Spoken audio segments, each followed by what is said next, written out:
As a web developer using HTML5, one of the problems that you're going to face for the next few years is that some browsers support some features of HTML5 and some browsers don't. So how do you deal with that so that the user doesn't get disappointed and the web application doesn't break? The traditional approach for testing for feature support has been to write code like I've got in badtest.html. And as you can guess by the name, you shouldn't really be doing it this way. Let me show you what that code looks like in Komodo Edit. The browser has an object called Navigator, and the Navigator object has a property called UserAgent. It's a string which identifies your browser type. So what you can do is you can say, well, take that string and see if it contains this substring. And if it does, then the browser must be Internet Explorer, perhaps. In which case, you could write some JavaScript code here that use the features of HTML5 that you know by doing some research that Internet Explorer supports. And then you could have another if branch here that tests whether the browser is Chrome. And if it is Chrome, then you could decide which HTML5 features Chrome supports. Now, the reason this isn't ideal, this approach, is because support for different features is much more granular than that. Internet Explorer version 8 doesn't support anything. Internet Explorer version 9 supports some features. Version 10 will support other features. So this is too low level. Rather than testing what type of browser it is and then trying to second guess what features it will support, a better approach is to write code directly which tests whether a particular feature is supported.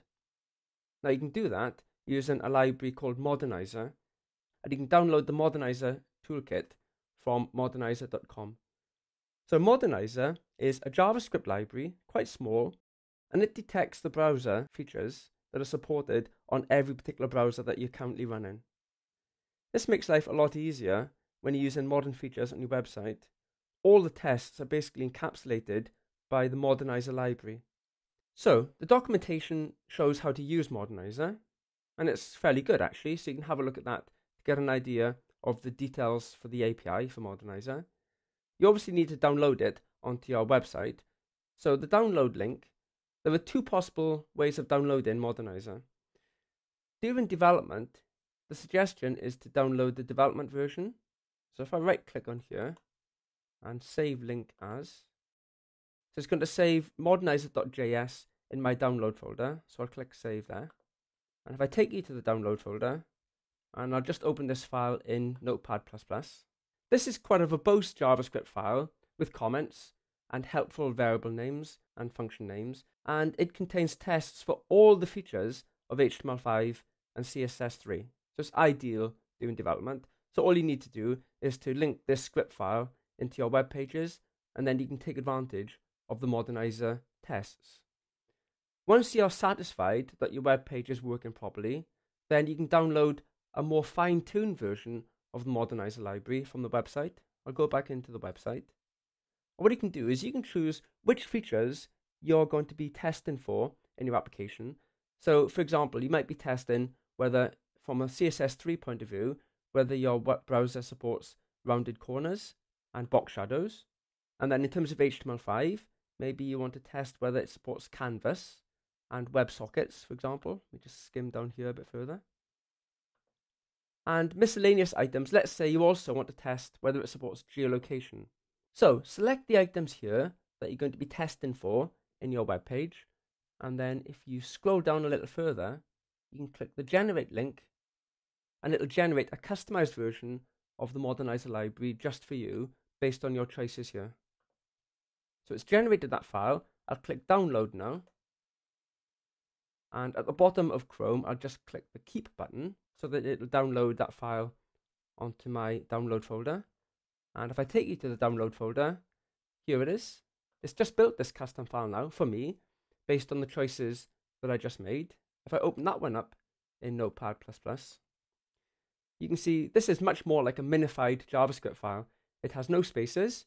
All the variable names are called ABC, and it has no comments. So it's much smaller, and it also just contains the tests which are relevant for your application demands. Okay, so let's think about how we actually use Modernizer in practice. It turns out there are two different usage patterns. Modernizer defines a JavaScript object called modernizer, which has properties that give you back true or false, indicating which features are supported and which ones aren't on your particular browser. So let's take a look at that usage pattern first. I've opened that file up in Komodo Edit, modernizer script example.html. So this is how it works. First of all, you have a script tag to include the modernizer script file. I've actually included modernizer.js in the project files folder, so you already have it ready to go. So you include that script file, and then in your script, you can use the modernizer object to test whichever particular property you're interested in.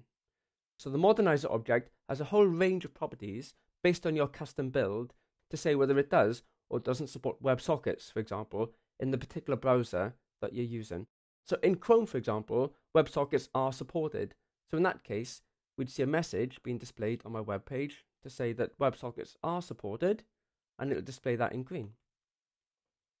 If, on the other hand, I opened the same web page in Internet Explorer version 9, which doesn't support WebSockets, then we'd see this message being displayed, showing us that we don't have WebSocket support, and that would be displayed in red. So it's very easy to test for feature support. You just take your modernizer object and you use whichever property is suggested in the documentation. And again, you can get the documentation from the modernizer website to see what the names are for these various properties. So if I open this file in Chrome, modernizer script example.html, I'll open that in Chrome. And you can see it's displayed a message here, my browser does support WebSockets. Great. If I go back and open it in Internet Explorer, this is version 9. I'll just enable JavaScript to run here. Then you can see here, it tells me that my browser doesn't support WebSockets. So this is a very easy way for testing which features are supported in your browser using the modernizer object. So that's the first way of using modernizer. The other way is by using CSS classes. When modernizer loads, it adds a whole bunch of classes onto your HTML tag at the root of the document, depending on whether each feature is supported or not supported. So let me show you how that works in practice. In Komodo Edit, I've got this other file open, modernizer CSS example.html. The key point is that modernizer, in the script file that I've included here, defines two different CSS classes. One called WebSockets, that's actually defined by the modernizer script. It also defines another class called NoWebSockets. Okay, now it defines one of those or the other based on whether your particular browser does or doesn't support WebSockets. So what I've defined here, if I just skim to the bottom of the web page so you can see what the actual page looks like in terms of markup, I have two divs. One div, which I would want to be displayed if the browser didn't support WebSockets, and another div that I'd like the browser to display if the browser did support WebSockets. So I've given them some classes. I've chosen these names: no WS, as in no WebSockets, and WS, as in yes, we do have WebSocket support. And then in my rules above, initially, I set both of those rules so that the divs won't display. So by default, neither of those divs would display. And then this rule here says, take any element that has a WebSockets class, such as the HTML root document element at the top, and any descendant that has this style, display it in green.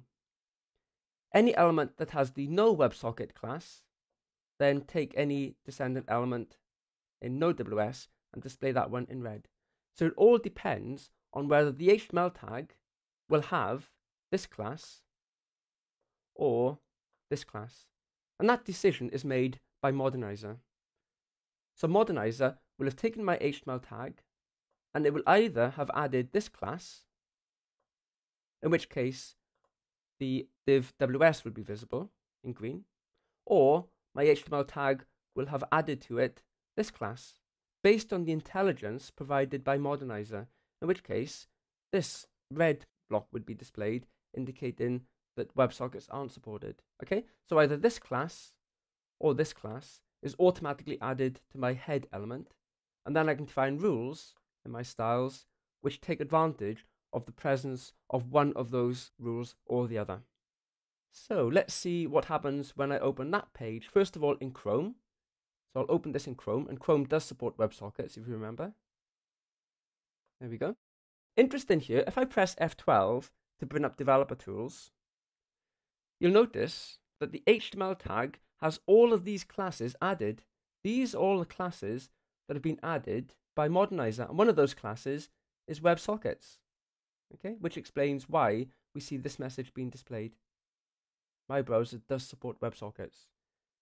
If I go back and open the same file in Internet Explorer, so as you might expect, we'll allow blocked content. It says my browser doesn't support WebSockets, and again, if I press F12 to bring up the developer tools, these are the classes that have been added for Internet Explorer on the HTML tag. If I scroll along, you'll see eventually that there's a style rule called no WebSockets, which explains why we see this being displayed. So the Modernizer library is very useful, very easy to use. It has a Modernizer object, which allows you to write JavaScript to programmatically test for features. And then it has a whole range of different classes, which allow you to define style sheet rules to display content in different ways, depending on whether your browser does or doesn't support a given part of the HTML5 or CSS3 specification.